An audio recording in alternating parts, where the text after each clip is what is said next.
good morning ඔයාලා හැමෝටම.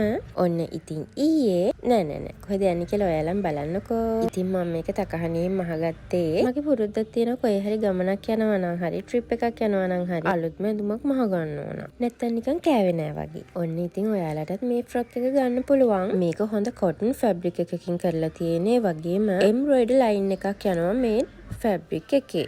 පන්සලකට පල්ලියකට ඒ වගේම වැදගත් තැනකට ඩ්‍රෙස් කරන්න පුළුවන්. ඉතින් මේක මහලා තියෙන විදිහ ගැන කිව්වොත් ඉන්නේ යටට ෆුල් ෆ්ලෙයාර්ඩ් එකට මහලා උඩටයි යටටයි දෙකටම ලයිනින් කරලා තමයි තියෙන්නේ. ස්ලීව් එක දිගට එනවා. ඉස්සරහා බටන්ස් තියෙනවා. ඉතින් ෆීඩ් කරන අම්මා කෙනෙක්ට වුණත් මේක අඳින්න පුළුවන්.